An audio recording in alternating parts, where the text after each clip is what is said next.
Hi, everyone. My name is Anthony Caruso III, and I am the publisher of the Capital Sports Report. I am also the host of the Capital Sports Report Live. As always, I'm joined by Susan Wade, a longtime sports journalist with Speed Sport News, Auto Week, and Competition Plus. Tonight's guest is a former stuntman, a drag racer, the host of ToyMakerz, and co-owner of ToyMakerz in Reidsville, North Carolina, David Ankin. Welcome to the show, David. Man, thank you guys for having me. Thank you for having me. Been a long time coming. The weather's doing a little better down here. I hope it's going well there for you. Yes. So, pretty good. Pretty good. Spring, right? Yeah, exactly. David, you are the co-owner of ToyMakerz in North Carolina. It's not just the name of the TV show, but it's also the name of your enterprise. Could you talk about how you came up with the name ToyMakerz? You know, it's funny. When you build cars, trucks, motorcycles, bike, I don't care what it is, we build it all. You try to figure out a name, and you look at like Nike or McDonald's or anything like a logo or what makes a Nike swish cool. It's the brand. So for me, most of these guys cater to one thing or something crazy. To me, they're always just toys. I mean, I build toys. I build toys for adults. I love big boy toys. Got motors. I love horsepower. I like spinning tires. All my friends are the same way. And I was in Myrtle Beach walking around one day, and we were just really stressed over a name. Didn't know what to do.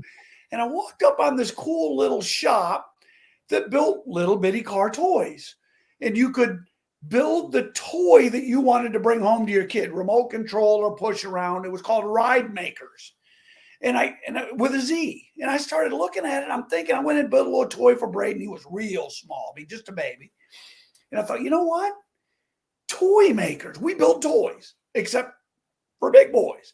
Instead of Reidsville, we're going to call it ToyMakerz. So we instantly jumped online, went to GoDaddy.com, and I looked for ToyMakerz with an S. It wasn't available, and Reidsville had a Z. So I said, well, let's try it. It was available, bought it right then, and that's history. Walking through a not barefoot landing, whatever the big shopping thing is at Broadway at the beach in Myrtle Beach, and ran into a place called Reidsville and hit us like a ton of bricks. We're going to call it ToyMakerz. We build toys for big boys. So you're an elf. Exactly. On this show, ToyMakerz, you have had several guests. One of the guests was NASCAR legend Richard Petty. You had actor Dean Cain and drag racer Sarah Edwards. All amazing people. Listen, there's a lot more coming as well. If you just start at the top with the king, that whole terminology, when I was talking to him, he's in his 80s now, very, very opinionated, got one of the best brands on the planet. I mean, you think about somebody that's been around that long to still have the name, that he has, and the brand that he has been amazing. And he is still as relevant today as he was in NASCAR, maybe even more so, because you go buy a brand new Mustang, they will put a Petty package on it and you can finance it into your brand new 2022 Mustang. That's amazing to me. Great guy, humble guy. And I asked him about the word the king. Said, they call you the king. And he told me point blank, he's never called himself the king. He's never signed the king. He doesn't believe in that. That's something somebody gave him, that title. He's Richard Petty. He's a humble, very, very talented man and a good guy. And he is truly the king in a lot of people's eyes. He's an amazing man. And then you mentioned Dean Cain. Dean Cain played Superman. I dabbled with Batman a little bit in the stunt world, and he's he was a single father. As a matter of fact, they live in California. His son now goes to school down the street. His roommate now works for me at the shop. So, Dean has been around. Matter of fact, we got a new show coming out that's coming out in the next 6 or 8 months called The Fast Society. Dean Cain actually plays the bad guy in that show. Mm-hmm. So sort of cool. I get to be the good guy and he gets to be the bad guy. But, he's also just, I've been so fortunate and humbled to meet some of the people I've met. He's humble. He's talented. He's great. He's probably one of the best fathers I ever met. He really cares about his kid. And he cares about people. He doesn't have to help little old me, and he bends over backwards to do anything. I've had him on my show. He's part of the new show. He's a great, great man. And then you bring up Sarah Edwards. We call her 300-mile-an-hour Sarah. Sarah's amazing. Sarah, her family's amazing. She just got married. She's just a young girl that wanted to fill a passion. And she got all the way to the jet cars going 300 miles an hour. It's amazing to me. And we still stay in touch and say hello. So there's nobody I haven't dealt with over the years that you don't make friends with and you get to stay in contact. I'm humbled and blessed to be doing what we do and meeting some incredible people along the way. You're pretty daring and bold. Would you drive a jet dragster like Sarah's done? Listen, let me tell you, that's easy. There ain't nothing to that. Here's the thing. People think, you're daring. It isn't daring, honest to God, for me. I know to the average person, yes, it's because you're not familiar with it. Some people can't grab a microphone. Some people couldn't do a podcast, get a camera in front of them, they shut down. So it's really what you know. To me, it's about the team around you. I have a team of people around me that are absolutely amazing. From the shop people to the vendors I deal with, to the brands I deal with. Amazing, amazing team. If I go to Jason Hensley, which is my right hand in the shop, and I know that he tells me that car's safe to get in, all I got to do is let go of the button and manage speed. Speed's not a big deal. It's getting your mind used to it and ready, trusting the team. The good Lord puts you in a position. He's given me a talent that I've been blessed to be able to do. So 300 miles an hour doesn't scare me. It's just putting the right team together and be confident when you let go of a button to go fast. It's sorry for butting in, Anthony. It just reminded me of Tony Schumacher, the Top Fuel champion.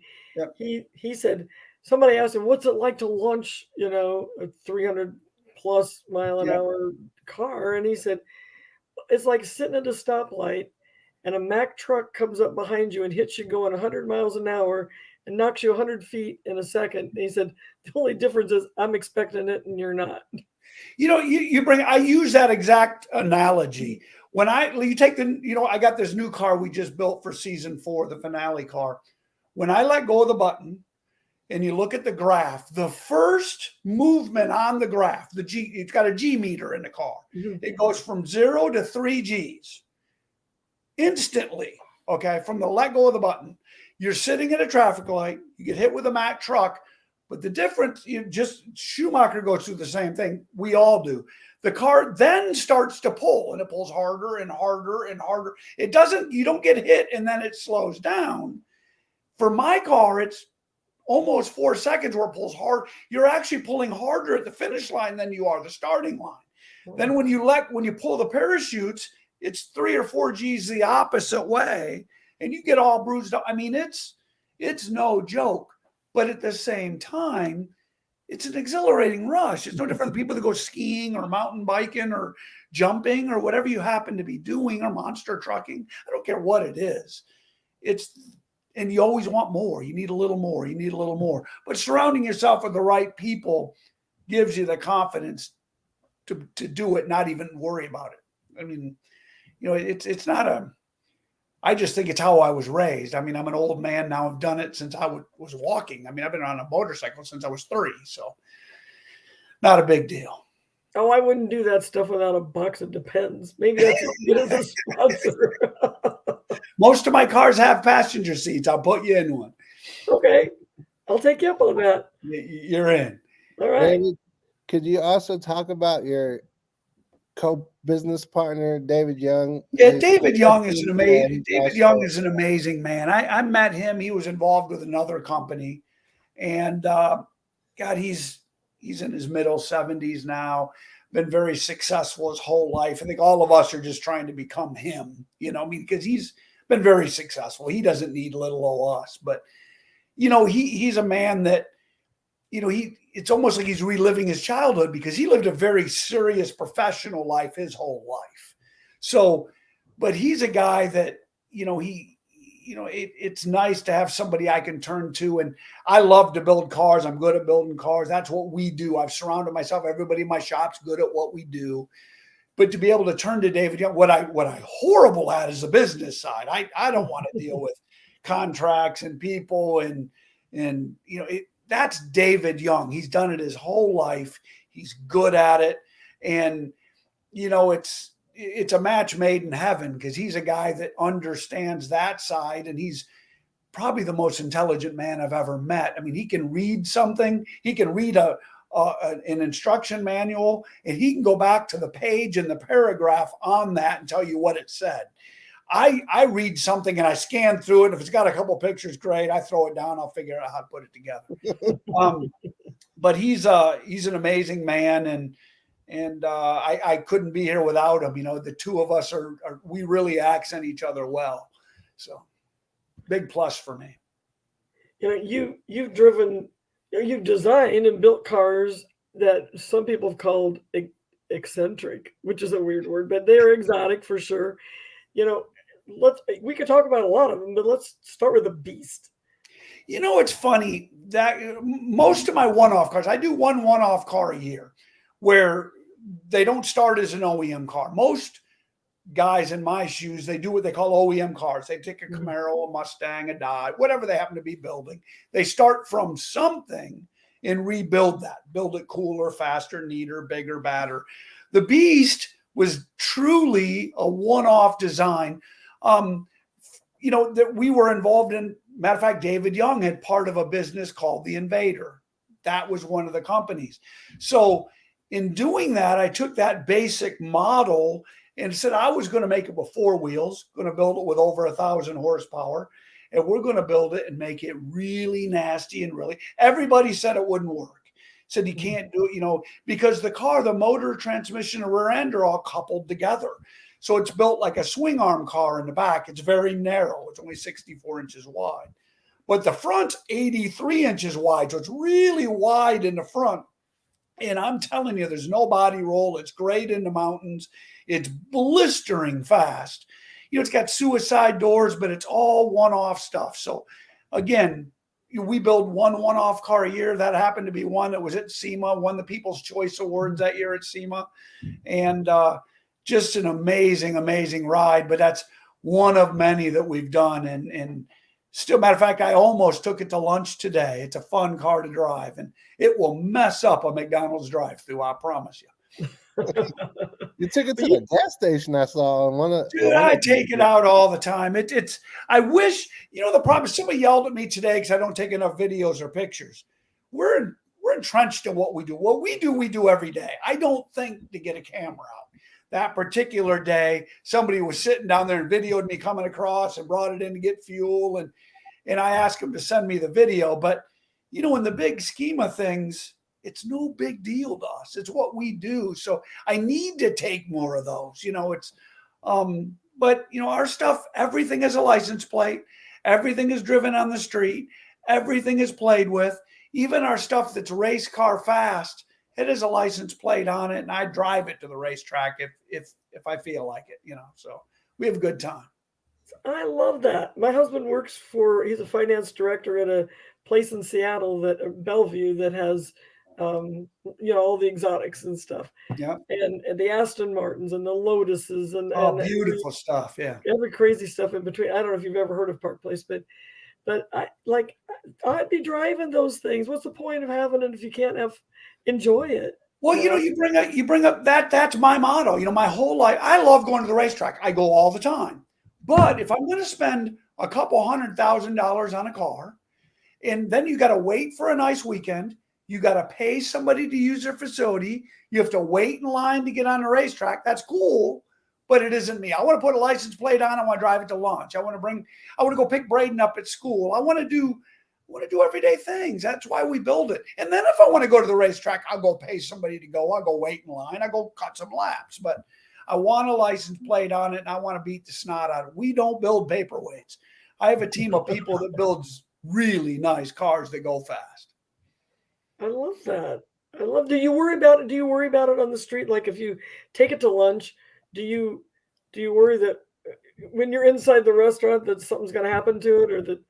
You know, I'd be lying to say you don't always worry. But the one thing I will say is the amount of respect people have. And listen, when we're out, everybody knows we're here. I mean, it's like everybody knows we're coming. There's always a group of people around. Are there idiots out there? Absolutely. But in the big scheme of things, it's people have 9 to 5 jobs. That's my job. So 9 times out of 10, it's in my sight. 9 times out of 10, everybody's watching the car anyway, whether I'm near it or not. And no, I mean, people are respectful. People are, if anything, it's just trying to finish my lunch because people come running in and want to take a picture or ask to come. It's funny to me. They come in the restaurant and ask if they can take a picture of the car. It's like, don't take a picture of the car. You're okay. You know, it's, the car gets more press than we do, but no, people in a whole, again, I say this a lot. We're very blessed to do what we do. And for the most part, I'm not going to say there's not haters out there because there always is, but come on. We're just blessed enough to have a TV show, blessed enough to do what we do. And is there people that, man, there's a million people do the same thing we do. I try to learn everything I can learn from them, and I will tell anybody anything they want to know to help their career or their business. So, That's David, really cool. You do drag racing. You are, as I touched on before this episode began, you're familiar with former Street Outlaws racer Shane Lester. You helped him on his car at one point. Could you talk about your friendship with him? You know, listen, he's one of many. You know, Shane is an amazing, amazing guy. You know, you know, I think what you're looking at is the one time Shane was having problems one time, and his right hand, everybody has a right hand that helps you get the car down the track if you have a problem between things. And his name's Scott. Scott happened to be out of town one time, and he was going to be racing in our neck of the woods. So he called and asked Jason and I if we'd come down and give him a hand. Listen, I don't care who it is. You know, we've had Chuck 55 at our shop. You know, he's on the No Prep Kings. You know, Jack French, I go testing with him all the time and his new Jackal. And David Adkins, which is a whole other story in itself. Not me, David Ankin, but David Adkins, I was talking to this afternoon. You know, there's so many talented people. Shane, you know, God, I can't even begin to explain. They're all just us. They're just guys that love what they do. Shane is a body shop. He loves to race, done it his whole life. And, you know, he got lucky enough to get on a show. And anytime we can help any of them people, that's what we do. That's the great thing about this industry. Everybody, if you get somebody that doesn't fit into our industry, they don't last real long, or they don't really go anywhere, in my opinion. The good people tend to flock together. So, do you get time to watch them on TV? I don't. Matter of fact, I can't even watch me on TV. I'm the biggest cheese ball on the planet. So, I don't. We stay busy. I'm in the shop. Every day's Monday to me. Every day works hard. If I'm not doing something for me or our shop, we're doing something for other people. We do a lot of charity stuff. And we're always, now the town has got 10 little signs all around town. So on Saturdays, the town comes in and brings people on tours around town, and you can stop at the sign, hit a QR code with the camera. It shows a little video. Then they go to the next one, and they always stop at the shop at the last stop. So we're busy, and, constantly, because of COVID, we've been down for 2 years. So we're and now we have a second show. So we are wide open trying to get ready for the next season. But, we're struggling with parts. We're struggling with production. We're struggling you know, and I'm still not complaining. This is a great life. It's hard, harder than people imagine, but it's a good thing. I would like to bring up this next.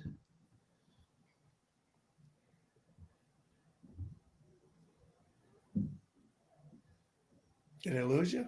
No, I'm bringing up a picture and it's loading. It's the street legal dragster. But that's issue about like that when where do you race it? Yeah. But here we go.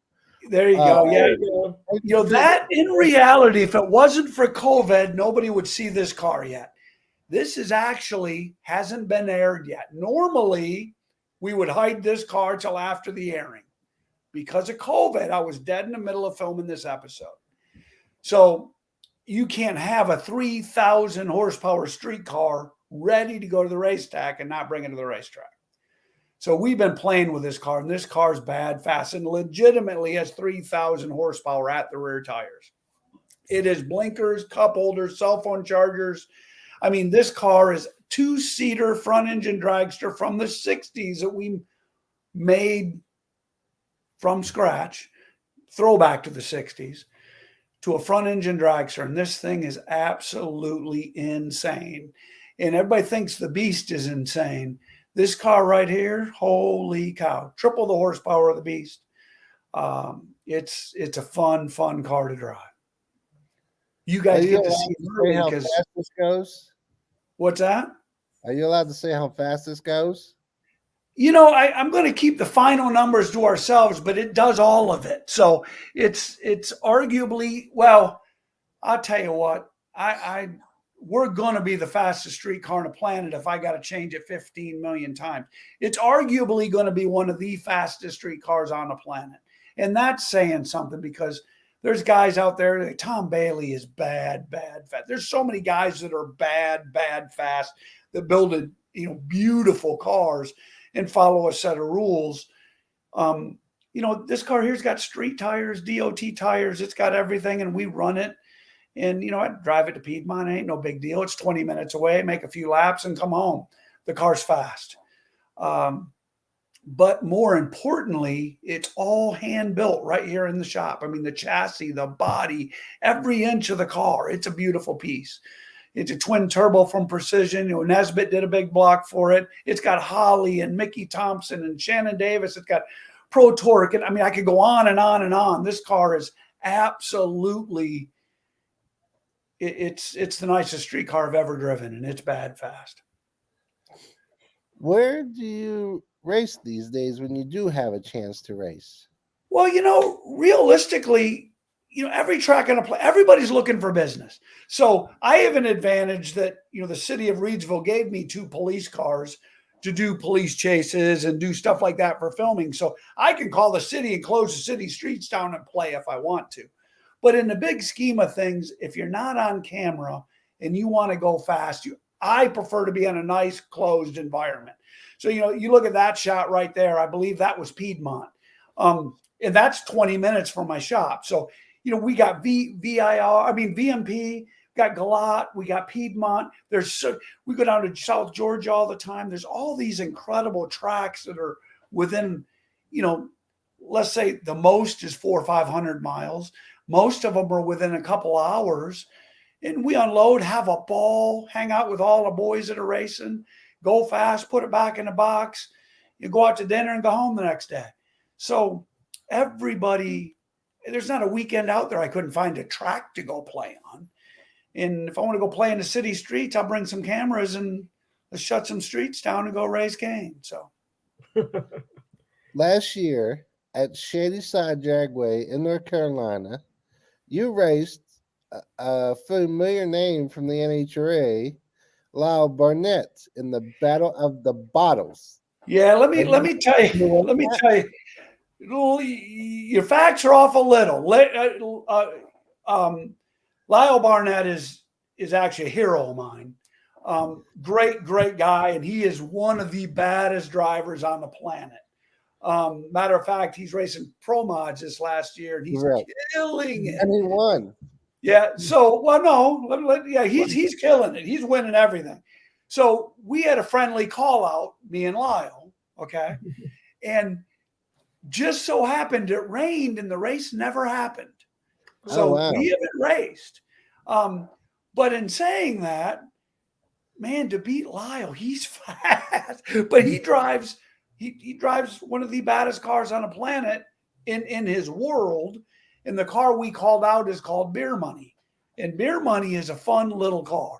He wins everything he's in. He's an incredible guy. But just so happens we did go to that event. Everything happened, and the race got rained out. So that race is going to probably come back. I think he's building something else. I have a problem with where I tune that car. I tune it at Lyle's shop. So Lyle knows the horsepower I make. So, that's one man. If you're going to square up against, you better have all your ducks in a row because he's bad fast. So that race never actually happened, but I foresee something in the future coming. I promise you. And the next few months, maybe? Listen, Lyle knows I won't run, but I'm not stupid enough to sit there and call him out either. The difference is he drives a real race car. I mean, his car is arguably one of the fastest in the world, not in a state, or we drive street cars with street tags and license plates, and he drives a full-blown race car. And when it's earth shattering when that car leaves. I mean, but I promise you, race is a race. Dude, I'd square up in a heartbeat for a signed dollar bill, and we'll see what he's got. So he's still got to go down the track. So, but we got a lot of respect. He's an incredible guy. He's great for the industry, and he's one of the best guys I know in the industry. So, very humble guy. He is a humble. Yeah. He's an amazing man. I tell you, he's been through the world, and he's a great role model for this industry, if you ask me. So, in a few days, April 7th to the 11th, I believe, you're going to make your trek to Charlotte, North Carolina. You're going to be participating in a car show. For those that do not know, could you talk about the car show to our audience? Yeah, it's Charlotte Motor Speedway in ZMAX. So, it's Charlotte Motor Speedway. I mean, a good friend of mine actually runs the event at Charlotte. I go every year. It happens to be my birthday. So, we go and surrounded by great people. The guy that runs that is a dear friend, comes to my shop all the time. What's cool about this event is you have a little bit of everything, from vendors to cars to race cars to show cars. I could see it being a Starsky and Hutch car and there could be all kinds of stuff there. The advantage to this event is it's all in one thing. You can go get parts over here, use hard to get parts. You can go over here and watch Vendors Row. You can go over here and watch all the celebrity cars and movie cars. They get it all in one place. I normally don't do these kind of events. To me, it's boring. You got to sit there with your car and you're just bored, just sitting there talking the same 6 questions. These events are a tad different. There's so much there. You walk around, and it's a great event. And this year, got some sentimental stuff going on. A young child that I worked with for years and years and years passed away. And he was could have been my son for that matter. I mean, I looked at him as a son, passed away, and the car that I'm bringing was his car. And it's nice to be able to debut that. I'm going to debut it there, and got a lot of sentimental value, and it's a beautiful, beautiful piece. I can't wait to bring it there and show it to the world what we have, and means a lot. And I hope he's here with me. Matt Clevenger is his name, and his number was 31, and I want it to live forever. So hopefully he'll be there with us. He always is. When something breaks, we always say Matt broke it, because he wanted me to drive one of his cars. So that's what we're going to do at this car show. We're going to go. We're going to enjoy ourselves. We're going to show off one of Matt's cars. And we've been working hard on it to get it ready for this show. It's going to be a fun time. Now, we forgot to welcome one of your friends here. Uh-oh. The guy staring over your shoulder, Batman. So tell us about the stunt work that you do and how Batman figures into all that. Listen, I've done a lot of stuff over the years. When you're young, you do a bunch of stupid things. So I've dabbled with a lot of things. The theme parks, working, as Batman or Cowboy Show, or there's just a bunch of stuff we did. So especially once I got to know Dean and a few other things, I really catered to Batman. If you really think about it, he's an everyday Joe. He just works hard. Yes, he had money, but he had to be innovative. He had to be smart. He had to be, you had to think through things. You just couldn't use a superpower to get you to where you were. So Batman from a youth was always a big hero of mine. So for me to be able to do some stunt work for that stuff and has always been a big deal. So he's been in my office. Matter of fact, this used to be Braden's room when he was a kid, and I put him in here to protect Braden. Then we moved him to a bigger room when he got older. Now it's my office. But it's one of them things. As a child, I don't ever want to grow up. I just don't. I'm an old man that I get to do what I want to do, and trying to do something, bring my son up into this world and realize that life's too short not to bring every friend you can bring in. Be positive, work hard, be persistent, have a little faith, and do what you want to do. Why grow up? Why be that serious? Why? What good does that get you? How hard is it to? Today at lunch, it was, man, I wave at everybody that goes by.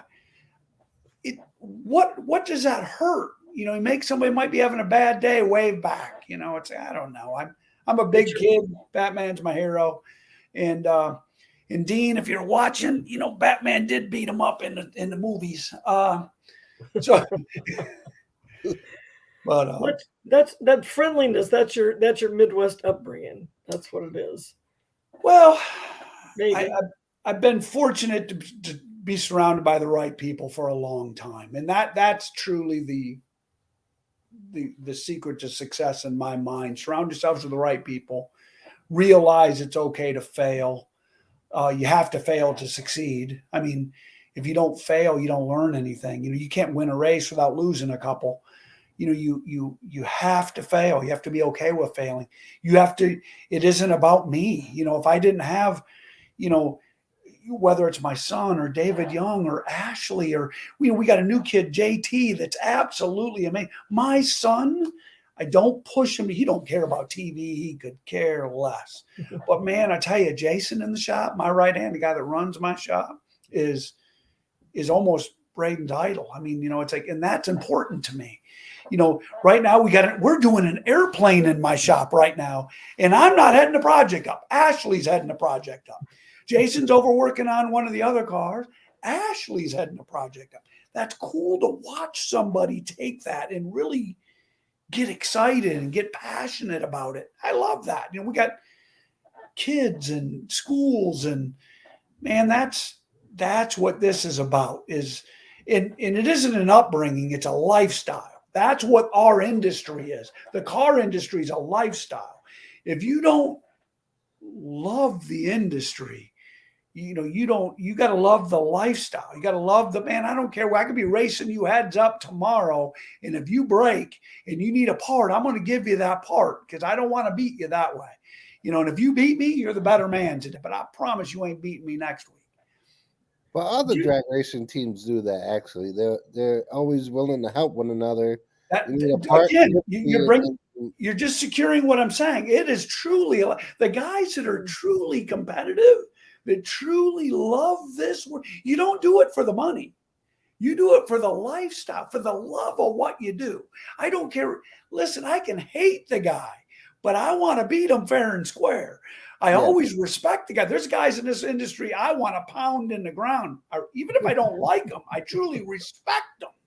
If I don't like them because maybe their morals are a little different or their mindset's different, you still respect who and what they are. There's not a slouch in my world. I promise. You go to the drag racing strip where I go to, they're all fast. They're all fast. And you ain't going out there saying, oh, dude, I'm the baddest guy on the planet. Because they're all bad fast. I mean, you breathe wrong, you're going to get your butt handed to you, I promise. Ask Sarah Edwards. I promise. How do you go 300 miles an hour and still get your butt kicked? It happens. It's like there's somebody went 302. I think it was in Gainesville in the NHRA. Erica Enders in Pro Stock set the national record and lost. That's right. Lost the round, you know. You know why? Now listen, you bring it. And I'll tell you what, Erica Enders is a prime example. You know, and that's where Lyle Barnett truly excels. You don't have, that's the beautiful thing. People think drag racing's the first, you got to have the fastest car. That's not true. Because listen, if you both go 200 miles an hour and you both do a 399, ET, it's who reacted fast enough and got as close on that tree as he could, get a triple O light. You get somebody like, Lyle Barnett's so confident he's going to beat me. He's so confident because he knows he's going to do a double O on the tree. He knows it. So I have to out horsepower him. That's hard to do. So, that's Eric Enders. She had the fastest car and can lose a race. You don't have to have the fastest car. You got to have a team of people all the way back to the beginning of this conversation. Your car's got to do everything right. I'll tell you what, Jason Hensley, my right hand in the shop, will tell you in a heartbeat. To win the race, to go the fastest guy of that event is harder than putting a space shuttle on the moon, because everything has to be exactly right. The tire pressure, if it's a quarter pound off in one tire, you lose the race. If the tune-up is 1 pound wrong, you lose. If the timing is off a half a degree, you lose the race. Everything matters. And it's easier to put a shuttle on the moon than it is to win an NHRA event. I promise you. I don't think there's any other sport where the error is so magnified and it's so there's so much at stake for one tiny thing to go wrong. And you're right. And there's a million ways to do it. And there's a million. And listen, everybody thinks they got the right way. So if you got, let's say 60, 70, 80 cars trying to make a 32 car field, and all 32 cars are separated within 1/10 of a second, and nobody shares information because they're all, oh my God, my way's the best. I can't talk to you. Everybody believes they have the winning combination. I can't even begin to explain. And we're going to go back to that beginning statement. That's where a driver or an owner of a company has to have so much confidence in his team. Because like you take that blue car we're talking about, the Digger, it doesn't have wheelie bars. There's nothing to keep me from flipping over. It doesn't. I mean, it's at 150 miles an hour, the car's starting to power wheelie. I mean, people just don't understand. You take a Pro Mod car it is great big tires, it is wheelie bars, it has our cars don't have that. The Radio versus the World cars don't have that. The Pro and X275 cars don't have that. Them guys, they're going bad fast with no wheelie bars and little tires, and holy cow. Yeah, it's an amazing world. And that's just, listen, we're talking about drag racing. You look at the monster trucks, look at motorcycles, look at all the other worlds we dabble in. I just was in a big thing with Dennis Anderson. His son right now is doing stuff in a monster truck that is absolutely insane. Flipping it and riding on the front wheels, the back wheels, the side two wheels. These guys are insane. It's amazing how the industry has changed over the years. What son are you talking about? Because he has 3 of them: Weston, Adam, and every one of them. I mean, listen, Dennis. His daughter races too. Dennis is an amazing man. He's one of the few guys that even at his age today, he will build it and send it right now. He does put his foot on the floor, run through his own picket fence. He does not care. But I always say this all the time. I remember the first time I was on a dirt bike jumping, you let go and got to point at the camera or get off and do a can and thought you're the first time you do a flip, you think you're a god. Nowadays, the kids growing up, they're starting where the pros have left off. So the technology and the mindset, they're not, Dennis Anderson was one of the first. So he was just trying to figure out how to keep a truck together, let alone do the tricks. Nowadays, man, I think the last time I looked, he had 100 motors sitting there. They're building all the knuckles for all the monster trucks. It's, Star Creation's a good friend of mine. they build all the bodies for most of the really cool trucks that I like. And they're going through 3, 4, 5 bodies a month, not a year, a month. I mean, they're tearing stuff up. It's technology and the dedication these drivers and sports, people are doing in these sports is amazing. You promoted some pretty wild bike shows. Could you talk about that to our audience? I grew up, for me, I've been on a bike since I was real small. I love bikes. The unfortunate thing now is people don't pay attention. They're texting and driving. It's a little spooky, but I love bikes, always have liked bikes. I own a bunch of bikes. I built a bunch of bikes over the years. And they were fun events to go to as I was growing up. You wanted to go to Sturgis. You wanted to go to Daytona. You wanted to go to Myrtle Beach to Bike Week.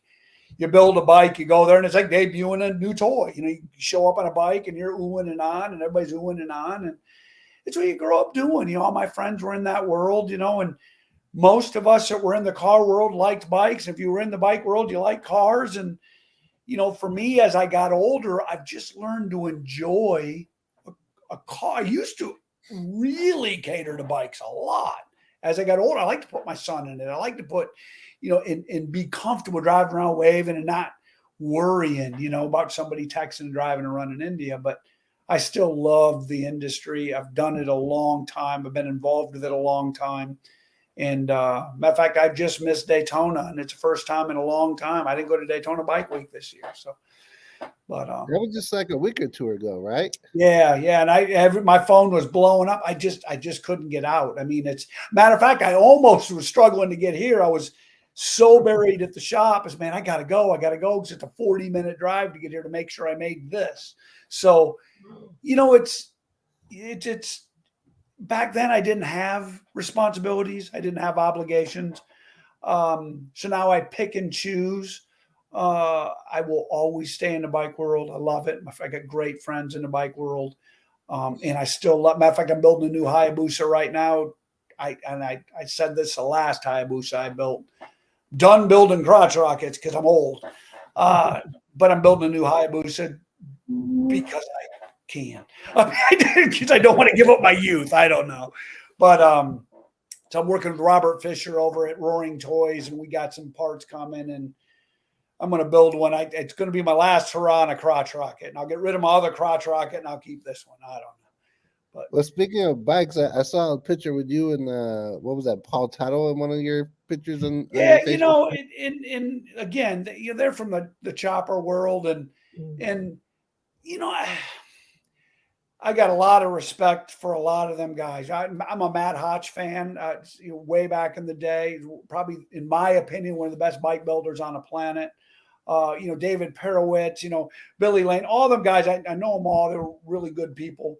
Paul Tuttle, I didn't know very well. Back then they called him a cake decorator. He was one of the guys that truly, Vinny had a lot of talent on the show, and Paul Sr. and Jr., were iron workers and happened to be one of the first in the chopper world. So they caught a lot of flack for that, but they were very successful at what they did. And we've been in, a couple events signing autographs and I don't know them like that. I've never drunk a beer with them or had a sandwich with them like I have some, like Matt Hotch. Our kids are the same age and probably the best bike builder I know. So you've done so many things. Like, what you keep up with all the technology. What in technology like excites you these days? That's hard. It's right now everybody's pushing me to go electric. Listen, it's hard to fight, electric. I'm old enough that I remember the first TV. I remember the first phone. I remember the first beeper. I remember getting rid of my 8-tracks. I remember getting rid of my cassettes. Just last year, I threw away 600 VHS tapes because I refused to get rid of them. And I used to say all the time it wasn't coming. I'll never carry a beeper because you want to reach me anytime you want. That's the stupidest thing I ever heard. I don't want to be reached anytime you want. Now I carry a computer with me everywhere I go. So I don't want to fight it. I get it. It's coming, and it's hard. Torque of an electric motor is amazing, but man, for me, the smell of race fuel, the sound of a big thumping cam and open headers, and man, it's something that you just, if you grew up with, it's a love. I mean, it's a love. That cam's hitting hard and bouncing down. Man, it's, you know, you can get an electric car. I jumped in a Plaid a couple of weeks ago from Tesla, and it's bad fast from the factory. I get it. And it's cool. But for an old man, is it? I mean, I know it's coming. I've denied everything on the planet that I'd never have. You know, I'd never own a computer. Right? Look, we're talking on a podcast over, come on, this is crazy for me. I remember when the TV used to go off at 11 o'clock at night. I remember the first cable box was a box that had one channel. It's called HBO. You know, I remember all that stuff. So I know it's coming. I will probably do something with it. Do I fight? Matter of fact, I'll be honest with you. I was just in Chicago. We were in Detroit. I apologize. At the Autorama, and they put me in a car, and then they shut the door. There was no steering wheel, no pedals. There's a little gaming thing. You got to punch in your navigation, and it goes. Dude, I struggle with that. I mean, so wait a minute. You got a TV, you can watch whatever you want to watch, and it's supposed to be the coolest thing on the planet.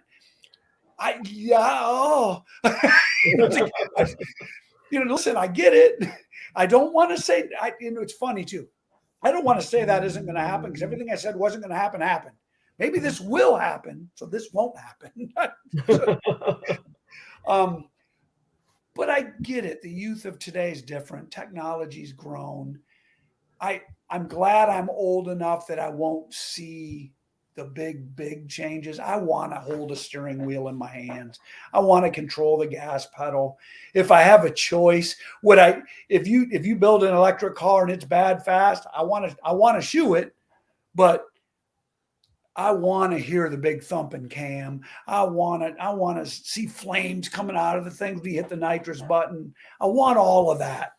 And listen, my son can live through that whole world. I'll live in mine. So you're not keen on the idea of autonomous cars out there on the road?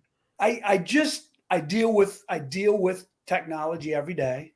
Things happen. How many times your phone glitch? How many times your computer glitch? I mean, you get a glitch in something like that and you can't do nothing about it. Yeah. You die. It's like I have drones that have 5 satellites controlling drones. So if one fails, the other one can, and they still fail. So yes, I get it. Yes, I understand it. But I also deal with enough stuff that fails, and it's only as good as the part. So if you get a failure in a part, no matter how many redundancies, I'd rather be in control of that myself. I'm an old man. What I end up getting in one, I did in Detroit. It was horrible. I mean,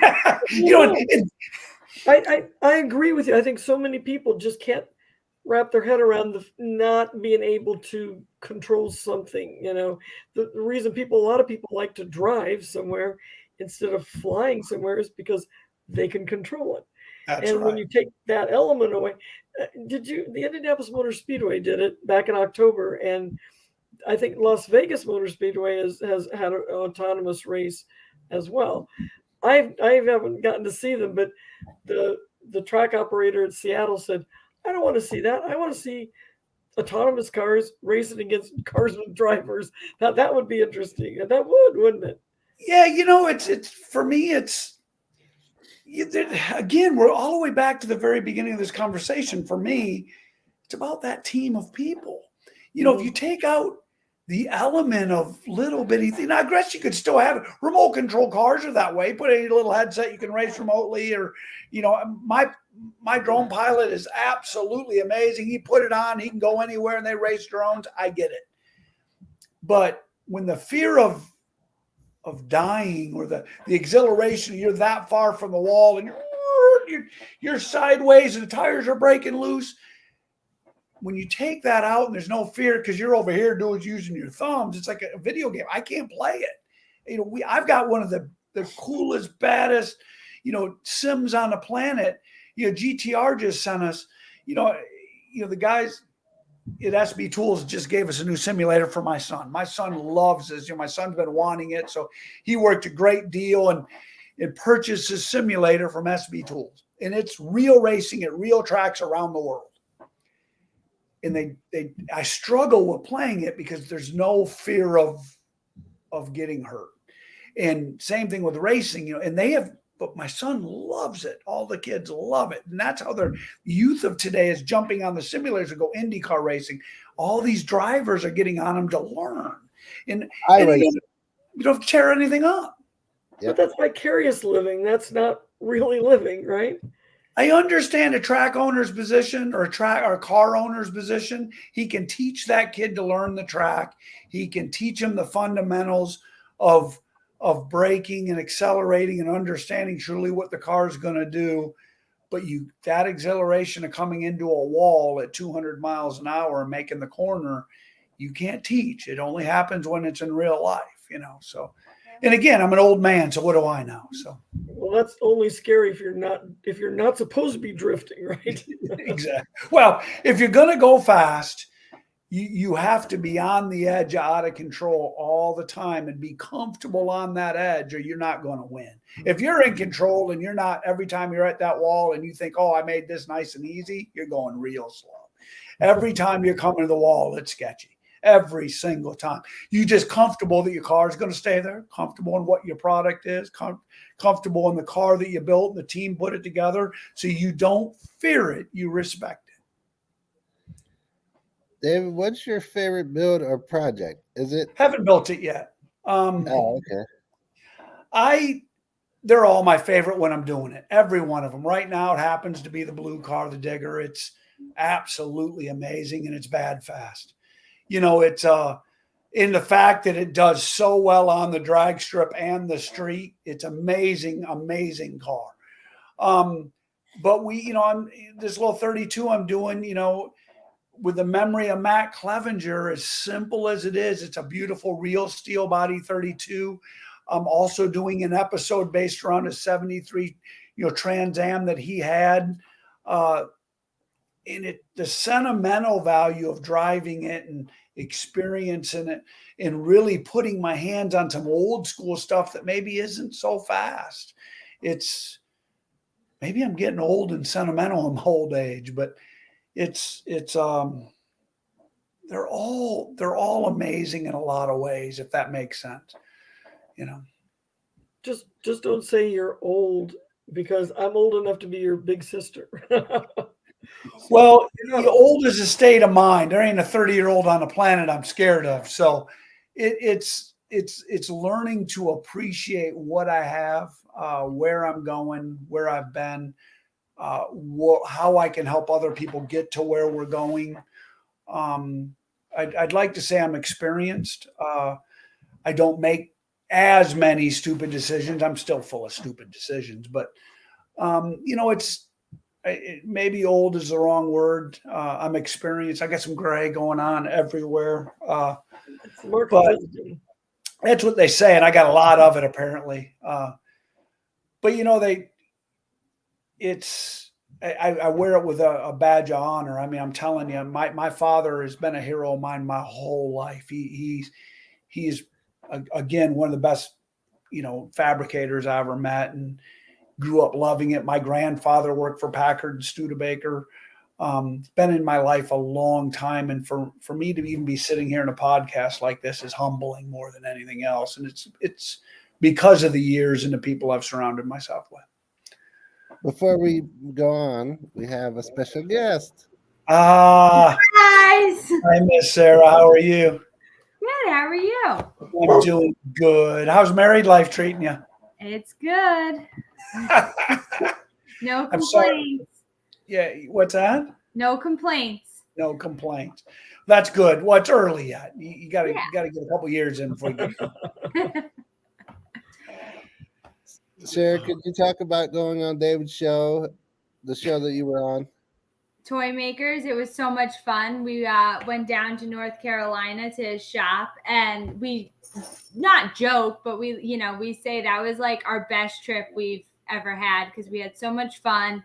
Everybody at the shop is amazing. They're incredible. And it felt like we knew them forever. But it was a lot of fun to see like the back way that like a show is put together. And I originally went to school for theater design like my first year. So I've always been interested in the way like shows are put together or like a production is put together. So from that aspect, it was really cool. And then you have the car aspect, which is obviously another love of ours. So that was really fun. But all in all, we just had such a great time just hanging out and getting to know everybody. And I tell you what's amazing about Sarah and her whole family, actually. But you know, when you get, I call them the younger generation. I mean, Sarah's young. She just, you know, starting her life. When you see that passion and somebody that cares, and she's done a lot in her life as well. It's cool because most people, when they see a TV show, they think they're watching reality as it unfolds, and that isn't how a TV show works. So it's really cool because I knew Sarah, but Sarah didn't know a lot of my team. But it's just amazing how people click if you're really them, the people that live in our world. And Sarah, like I got one of my little painters, you know, he's in a serious relationship. He'll end up getting married. Sarah just got married. But in his mind, you mentioned Sarah's name, and this kid just is, you know, it's like, oh my God, it's Sarah Edwards. And that's cool to watch. It's cool to see. You know, we call her 300-mile-an-hour Sarah Edwards. And you know, it's fun to watch and be involved with. And again, that's part of being in my shoes. You get to deal with so many great people. And her mother and father are amazing people. They raised a good kid there. So good people.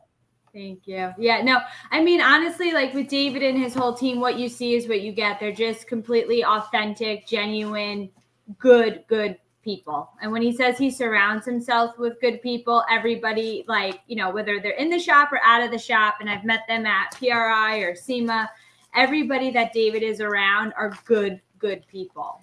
Well, but that's the Sarah. If you really think of it, that's a racing. I don't care if it's Dwayne from Miller.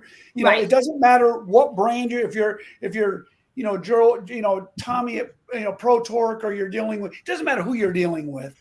You know, they all live. You can not know somebody and walk in and have everything in common. Because 100%. And if you can't live in my world for some reason we don't get along, that's okay. I tend to surround myself with the right people, and Sarah's one of the right people. She needs to come up more often, but she got married and she don't come visit. Yes, we need to come visit. Come down and play. Maybe she'll appear on your new show. We're never invited. We're going to put her in the new show. You watch. She's coming. I can't wait. Steven said your guys are not invited. I heard that. What's that? Steven said her what? husband said they're not invited. No, he's not invited. Sarah can come.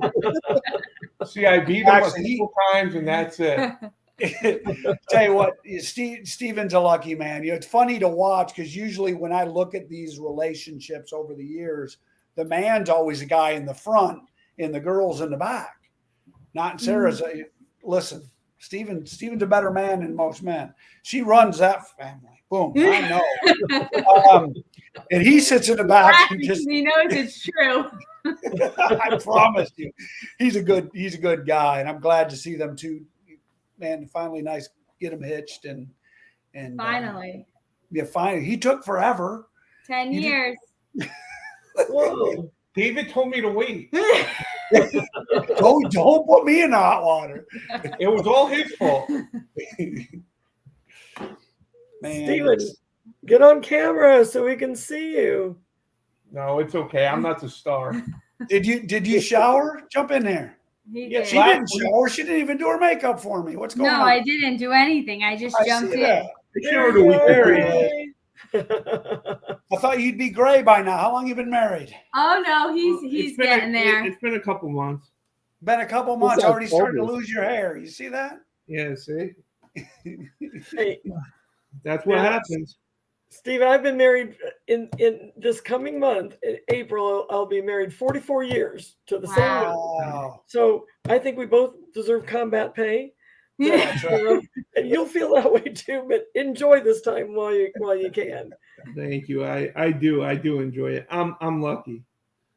So We all are lucky in so many ways. Yes. Yeah. We all are. Man, I'm glad you guys come on. I ain't seen you guys in a minute. See that? I know. Surprise. before you know it, we're gonna come down and torment you and visit you. And one day we're just gonna knock on the door. We're just gonna knock on the door. Make sure I'm out of town that weekend. It'd be or, great. Or maybe I'll send you a car I bought sight unseen. There you go. I'm into that too. I love it. So, what else going on? No telling what he'd do with it. Yeah. It wouldn't look anything like what it was when you dropped it off. No. No, that's for sure. I promise. So, no, we need to all get together for sure. So, Definitely, 100%. Well, you guys were just together at PRI with David Gates. yes, we were, but you run the whole time you're there. Yeah. You're just bouncing. You don't get time to. People think it's a big social fest. Yeah, I don't have any time. I'm running and bouncing and stepping. We did get to plan the simulator a little bit. Come on now, we have one. All right. Come on down and play. Okay, anytime. There you go. I Well, trust you guys to get drive be that. at PRI. I just can't go because I have something more important going on that weekend. Yeah. His Heisman trophy. Yeah. Yeah. You get a Heisman Trophy? No, I don't get it, but I get to go and cover it every year, and that's my Super Bowl. I get to cover that every year. This I year love is it. number 12. Yeah, 12. Wow, that's awesome. Yeah. There's One only of the 50 few people in the entire country that get to go to this thing, and being one of the 10 returnees every year, it means a lot to me to go, and it's a pretty big deal. But I just don't let it. I try to don't let it be because you get to meet like the top players in college football, and a lot of them go like high in the draft, and then people make a big deal about that, and I just don't like that. I like to be myself and stay as humble as possible, and everyone's going to have success no matter what they do if they continue on it and be patient and hard work and put in the time and the effort. The success and the reward is going to be there for them no matter what field they choose. It just happens to me for 20 plus years. I've been a sports journalist, so my reward for 15 years of being my own boss is the Heisman Trophy every December. That's so awesome.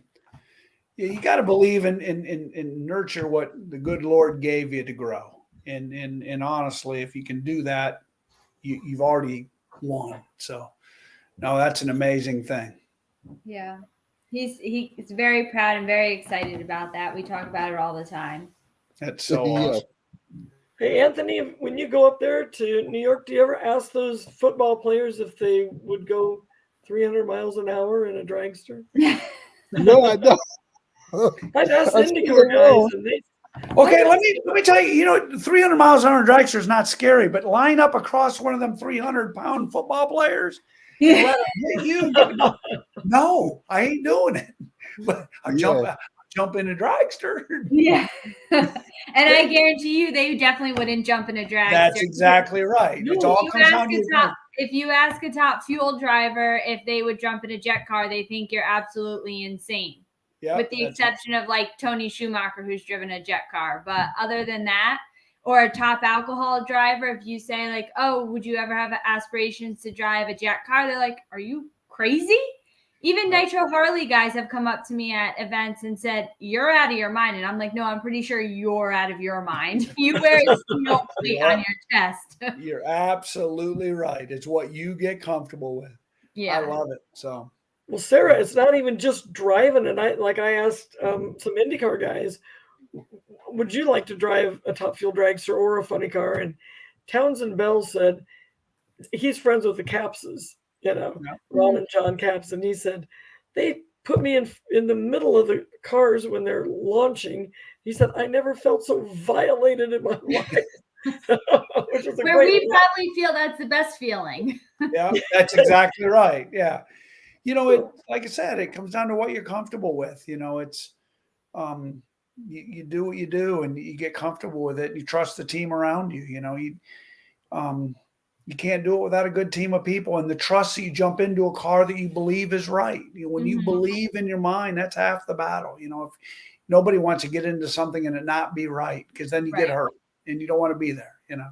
Yeah. So the well, team. David, you said you have an airplane. Your guys are working on an airplane in the shop there. You've gone to air shows too, haven't you? Oh my God, yeah, I've done a bunch.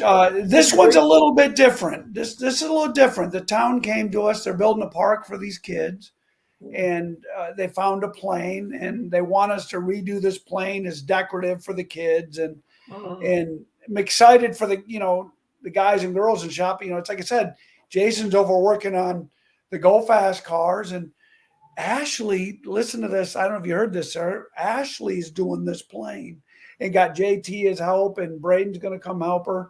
And they're going to put it on display. And it's funny, as we take this airplane apart, you get to look at it and go, dude, I don't know that I'd get in this thing in real life. You know, it's like there's nothing there. It's like, look at Jason's over looking and go, I don't know if I want to get in a small plane again. But we're not going to fly this one when we're done. We're going to put it on display, thank God, because I don't know that I'd want to be in this plane in the air, but we're going to have fun doing it. A big plane in the shop is fun. So we had to take it apart to get it in. Have you ever heard of Decatura trucks? I don't think so. It's a Japanese thing. Sarah, have you ever heard of that? Or Stephen? No. It's Decatura means decorated I guess, in Japanese. And it started with these two guys who made these films about driving around in these crazy decorated trucks and how all the adventures they had. And now people trick out their trucks and they're like lights and all kinds of crazy bells and whistles all over it. I don't know if that's street legal over here. So, but they go to shows and then it's pretty amazing stuff, you know, but nobody here much has heard of it. So yeah, you know, there's cultures all over the world. They do what they can do. Some don't allow you to do modifications. Some don't allow you to do engine modifications. Some don't allow you to do body modifications. So, but the industry, it's funny. It doesn't matter where you're at. They tend to find a way to modify it to fit in the rules of their legal limits, if you will. So it's, I've seen some pretty crazy stuff in other countries that I would have never thought of here, but they can't do what we can do here, if that makes sense. Yeah. So they find a way to be eccentric and cool and live in the lifestyle they want to live, which is sort of cool. That's the cool thing about our industry, actually. Take 10 of the same car, give it to 10 different people, they build it 10 different ways. Well, you two are two of the coolest things in our industry, I think. So well, I appreciate that. We're blessed. I'd say we're blessed. It's so much fun to talk to you. And Sarah, so much fun to see you again. Surprise. Sarah's on our show too. So earlier. Yeah, Sarah was just on the show like 3 weeks ago. Yeah, for ladies' night. Ladies' night. Mm-hmm. Yes. We were very brave to put all these women together, and I'm sure everybody wanted to talk more than they got a chance to. You know? That's the thing. You just don't want to start over talking. It's different when you're all in the same space, but I feel like when you're doing these video things, you have to pause, wait to see if somebody else is saying something. So you just try not to, because I'm great at talking over people. Right? Me too. I'm the king. I don't shut up. I babble. I'm a babbler. It's all good. But as you said after the episode, Sarah, I didn't have much to talk about because I haven't driven a car in a while. Yeah, that was the other thing. I was like, yeah, but you did stuff that the other ladies on the show haven't never done, you know? Yeah. So that was pretty cool. But I think, you're not going to find a bunch of girls that drove a jack car. No. Not your age. Yeah. Yeah. So but all in all, it was a good conversation, just kind of talking about social media and the sport and everybody's viewpoints on it. So it wasn't just about what it was. We all talked about what we've done and are doing, but there was some more to it, which was good. Yeah. Well, can I change hats for a minute and go to the host for a second? Uh-oh. Let's go ahead. All right. David. Well, Sarah, talk to me here. David Ankin with ToyMakerz. Talk to me, Miss Sarah. Thought Yes. about getting back in a race car anytime soon? I know you have one. I do have one. I have a dragster. And I don't know. We got to get it back in the garage and fire it up and see if it still runs. You got room in your shop?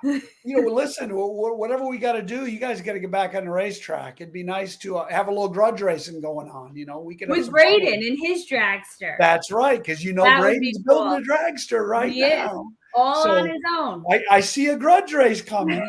There's Just put trust that me, out there. there's nobody who wants me back on the track more than this guy.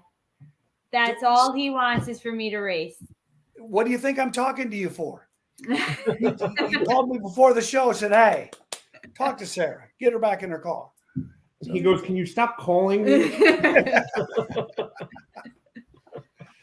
Listen, we are building Braden a new dragster, and because if you remember right, I actually offered if what you're going to do with yours, but so Yeah. we did find him one, and love for you to get yours out. And if you're going to do some tests, don't hesitate to call me. Love to get you out, and we'll get Braden out at the same time. We'll go play. It'd be So fun to fun. get you on a racetrack. Yeah, it would be good to be back. Love it. Sarah, what do you have to do to get the Queen Bee dragster back on the road in the drag strip? Take it apart, certify everything, go through the motor, and then put it all back together and make sure she runs. The chassis was recertified last March. So that is technically up to date, but really it's just kind of going through everything, making sure it all works and does what it's supposed to do, replace anything that is past expiration, like seat belts, tires and stuff like that. Cause really that car hasn't run in 6-7 years now. Long So time. basically what she's saying is what we talked about pretty much on and off this whole thing is getting confidence back in that car, making sure the car's right, making sure that the safety equipment's right, and then putting yourself in the seat with confidence and then starting to make licks. And that's really what this industry is. And Sarah knows that we're always there. We have people that, she's surrounded by good people as well. So I know it's going to happen, and I'm excited because I know Braden's going to be doing it as well. So it will be fun to get on the racetrack, and I'll move Braden out of his driver's seat, and I want to race Sarah. The best advice I ever got was from this older gentleman, George. He did tech at ACO, and I was brand new and never drove a race car before, nothing. And he said to me, everything with like seat time, everything would slow down. And before you knew it, you'd be going down the track thinking, did you shave your legs today? and it's crazy because it is so true. Like even with bracket racing, by 2015, like the end of that season, before I got the call for Hannah Motorsports, everything slowed down, was clicking and making sense. And then even towards the end of, driving the jet car for 3 years, all of a sudden going 300 miles an hour wasn't fast. Like all of a sudden you could see the scoreboards, you could see things that you didn't get to see the first, 20 trips down the drag strip. Yeah, you it's what you're used to. We call it a dollar bill. I always say your mind is a dollar bill, and if you're not used to doing something, it costs you 50 cents to let go of the button. It costs you 25 cents to figure out how, if you're spending more than a dollar bill doing something, and I don't care if it's driving down the road, pushing it doesn't matter what sport you're in, what you're doing in life. If your mind is spending more than a dollar bill to do it, you don't do it right, or you crash, or you make a mistake. So that mind speeding up as you're getting so comfortable with things. Now you're spending a nickel to let go of the button. You're not thinking about pushing the gas pedal or even steering a car. You're just, it's reaction. Your car's going sideways. Memory. Yeah. It's all muscle, you're not spending any money in your mind. And you're right. It speeds up, and I don't care how fast you're going. first time you go sub 1 second to 60-foot time, you can't even gather your stuff up. You stop and then your mind catches up with you. That's scary. Then you get to the point where, you know, I've got videos of me chasing a rag around the inside of my car. I'm trying to catch a rag because I got an open cockpit car. And the rag's running. I'm just trying to catch her. And I'm in the middle of a race trying to catch a rag so it wouldn't come out and I'd get in trouble. And it's all on video. And it's like, how are you trying to catch this rag? I wasn't worried about the race. I wasn't spending no money. I had that. It's like I'm trying to catch a damn rag going around the inside of my car. Yeah. It's like bracket racing when you're getting to the 1,000 foot and you're looking over your shoulder and you're not even looking at where you're going. You're looking over your shoulder to see if you're going to whomp it, pull the handbrake, if you're going to run it out the back door. Or you talked about seeing the scoreboard. You got to remember what she's talking about, the scoreboard. You're going down the racetrack. The scoreboard's right here. So you're pulling, shoot, you're lifting, and you're getting your head up so you can see the scoreboard as you go by. Because you want to know what your ET was, how fast you're going. You know, it's like, especially in testing. Or you're watching, like you said, I don't do a lot of bracket racing, but you're right. You're looking over going, dude, where's he at? You're not worried about the race because you're not spending any money in that race anymore. Your mind is sped up so much. You're so good at it, so much seat time. That's when it gets fun. When you can start playing games with everybody. You know, man, I'm waving. I'm having all kinds of fun.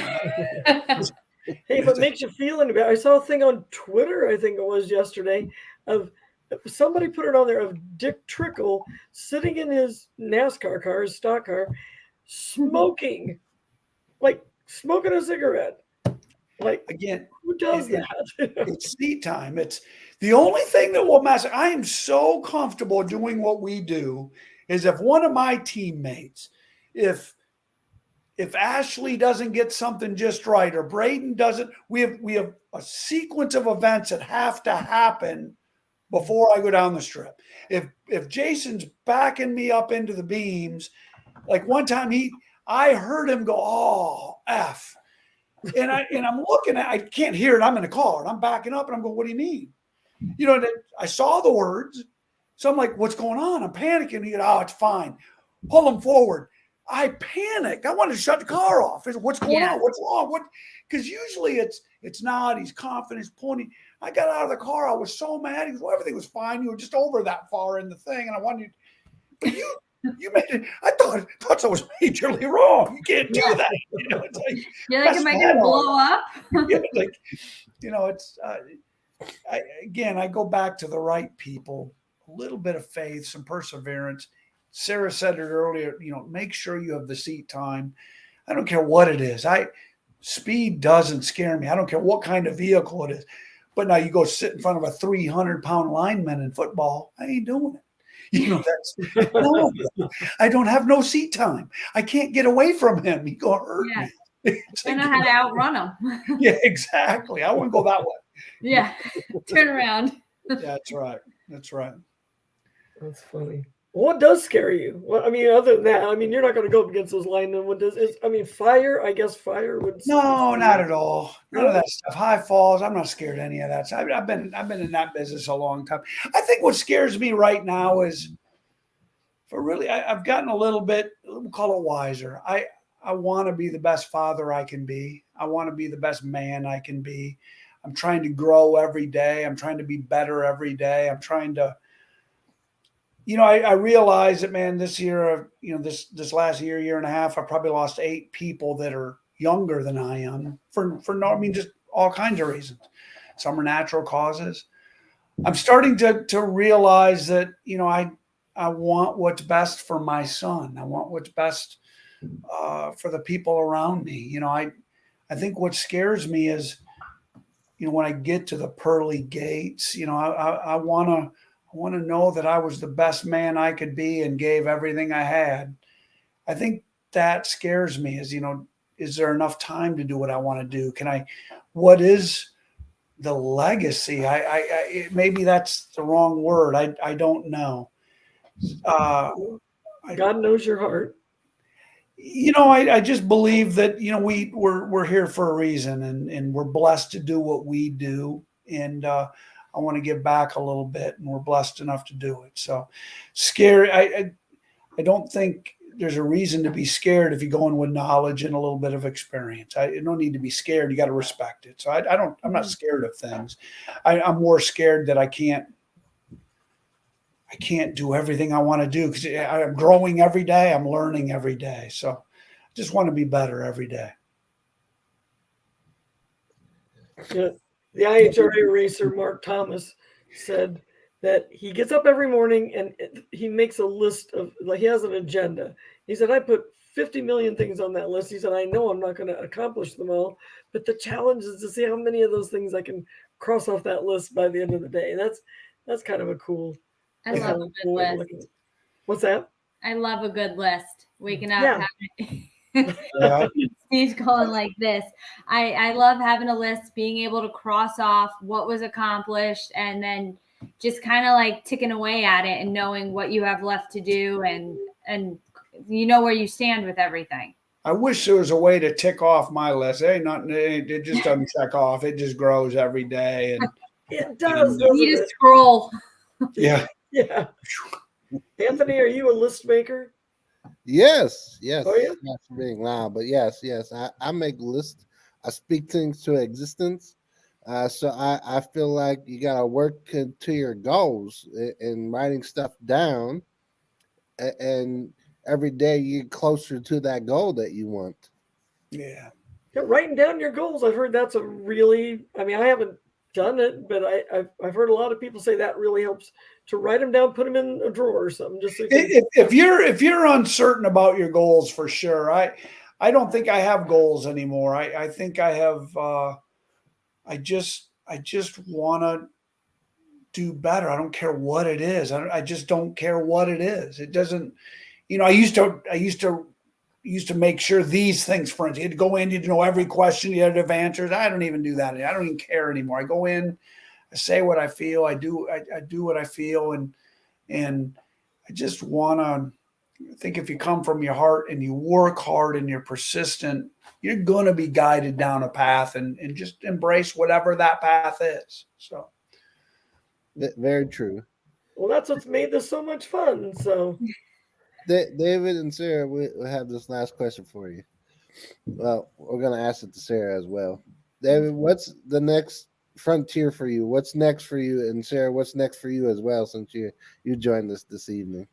You want to go first, Sarah? You can go. You're the guest tonight. I'm just a surprise. For me, it's,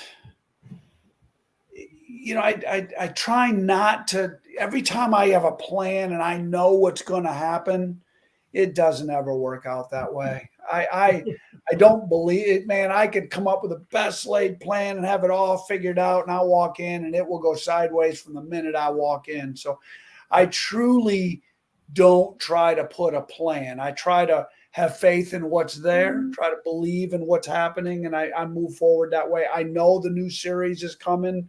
I'm trying to embrace that because I'm not an actor. Trying to embrace what's coming. But to me, man, watching my son, he's 16, got his braces off today, watching him grow, watching the guys and girls in the shop grow, watching the vendors I deal with grow is so rewarding to me. I think my future is really based on seeing where the people around me go with the avenues we have is what I'm truly embracing. Okay. Sort of boring, I know, but I don't know, Sarah, got her up. I think kind of just for the future, I don't know, like we want to get back on the track. We want to get back into, like David was saying earlier before I was on, just you don't do it for the money or what anything other than the lifestyle and being around really good people. And those are where some of my best friends, all ages, have come from. And you guys are all in that category. So I think just kind of looking ahead, we had a really hard 2021 as far as just like personal things going on and life and all that kind of stuff. So this year, I really just want to focus on doing stuff that makes us happy if we're able to do it. And whether that be working on our home in Vermont or, getting out to a racetrack even as a spectator, because no matter what, I will always be a fan of drag racing. So like that, even though I've been a driver, bracket race, sportsman, and professional, I am still a #1 fan. And I love going up to the gates. I love going up to the starting line and the bleachers, and even to the ropes to meet drivers. Like they sometimes wave because we know one another, but I'm still such a fan. So just kind of getting out there and living our life and having a good time and making memories and just doing things that we really enjoy. And like I said, that we have a wide range of things. It could be car shows. It could be, like I said, working on our house, being at a track, being in a driver's seat, getting the car up and going, or visiting David. You know, just anything that kind of just makes us happy is kind of what I'm looking forward to. And what's cool is what she just said for me. She's the youth. You know, we're the old school guys. That's what I'm talking about. Watching them grow into what she just got married. She's gonna one day have a family. She's gonna, you know, get back and see that unfold. I have so many of them. That's amazing to me. You know, and I cherish every one of them. You know, it's that's really cool. It's cool to hear because I know she's at the beginning of, she's done so much already, but really she's young. She's the beginning of, she can go any way she wanted to go. And which way she goes is going to be fun to watch because whatever it is will be amazing and she'll be good at it. So thank you. And it's kind of interesting because we don't know which way it's going to go. I feel like we're at such a transition point right now where we don't know, like, we want to go racing. Maybe we want to start a family. Like there's so many different paths we can take. And there really isn't a set in stone game plan. So it's just kind of like take it as it go and see how it unfolds. That's how it's supposed to be though. Don't put a game plan. Just have faith in the path that comes before you and do the best you can do at it. And it'll be amazing. So that's how I feel. And Sarah, you talked about this at the drag races when you come back as a fan. And what was it, 3 years ago? You were under me at Maple Grove. Yeah. And you got to have a whole different experience. It was, so I got to go out with Anthony and I was a photographer for the Capital Sports Report at the NHRA event at Maple Grove.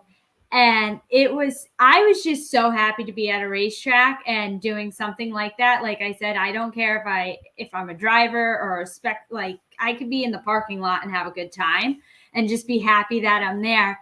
And Anthony gave me the opportunity to go up to the wall to take pictures of the cars. And I've never been that close before. I mean, I've been a driver, I've driven a car, but I've never spectated that close. And thankfully, David Gates was also there working that event because he really had my back with the whole photography thing. Every shot I took, I missed because every time a fuel car left the line, it was like I've never been to a drag race in my entire life. My teeth were chattering, the camera was going up, and I missed every shot. And David Gates is really who was like, okay, no, you need to take a breath, do it. And by the end, I actually got shots of cars. But it was such a cool experience because Anthony knows if you ever go to an NHRA event, Anthony knows every single person, every single hospitality. And he's like, we're ducking under ropes with our purple vest and you can go into where most people can't go. So it was a really cool experience because you got to see it from a different perspective.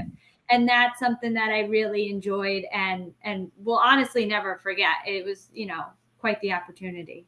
It's funny you say that because people say that all the time. Jason always talks about the starting line, and he always wants to experience the finish line. He spent his whole life on a starting line. And they're two completely different animals. When you're at the finish line, not in the stands, but at the finish line on the wall, and a car comes by you. When you're on the starting line, you don't really, you up in the stands watching a jet car is one thing, which is impressive, or a top fuel car. When you're standing on the starting line next to one, it's it's astronomical, and all those matter. And like you said, you've been a driver, so just stand on a wall. You're right. You probably did miss every one of them. You're so used to your mind speeding up to drive. You were spending more than $1. And the other thing is you realize you're not in control, and that's even scarier because when you're the driver and you're sitting there, you're so concentrating and you know what you're going to do and what's going to happen next for the most part. But when you're standing there as a photographer in a purple vest with a camera and there's 11,000 horsepower and you don't know if they're going to, you don't know they're supposed to go down the track, but what if they don't? What if they take a hard left and hit the wall and you're right there? Yep. I definitely would miss that shot. Yep, you're right. You're absolutely right. So but that's why we run up in the tower. Yeah. But the finish line is cool because that's when you see a car going its absolute fastest. But also the shutdown area is a cool place to experience too, because that's where you're seeing drivers coming out of their cars, total raw motion, total helmet hair. You don't know if they're going to want to throw the helmet or what's going to happen. So that's kind of a neat place to experience that a lot of people don't. My first race was at Seattle, and at that point they didn't have us in the tower. They put us at the top end. So it was the funniest thing to go to a race where you sat in the tower then and you heard the noise was different because it was a crescendo and where it's a decrescendo when you're sitting in the tower. They're farther away, the noise isn't as great, but when it's coming at you, that's pretty cool too. Yes. Talk about raw emotion at the finish line. You talk to a driver at the starting line and talking to them at the finish line, they're two different people. Mm-hmm. No joke. I mean, it's you want to really meet a race car driver, catch him getting out of his car. Yeah, that like real bad or good, it doesn't matter. That's going to be the most raw emotion you get out of the entire day from that driver. Is right there. I agree. So, well, thank you, David, for your time today. Oh, please, thank you, Sarah, for your time as being our special guest. Thanks for letting me in. Yeah, thank you for coming, guys. Sarah, that's a great surprise, and man, really appreciate you guys having me. And sorry I babbled so much. I guess we're here a little longer than expected, but it's all good. We always do that, don't we? Yes. That's a good thing. At 9 o'clock, then we go to like 9:15. Y'all are interesting. Y'all are interesting. That's why it's fun, Why we do it. Please, if you ever catch yourself in North Carolina, please come by the shop. Sarah's going to come down again once in a blue moon. She's saying she's going to come back, but I think we scared her. So no, she's not scarable. I don't think. I know that. But outside of being on Facebook Live and YouTube right now, I'll say that this is going to be on Rumble and BitChute in the next few days, and then transformed into a podcast on anchor.fm in the next few days as well. Thank you, David, for your time tonight. And thank you, Sarah, for being our guest as well. Thank you. Sarah, please say hi to your parents. I will. Tell your man it was good seeing him. And guys, thank you again for having me. And again, catch yourself in North Carolina. Please come by and see us. Yep. You're gonna give me a ride. I promise. You did. You got witness.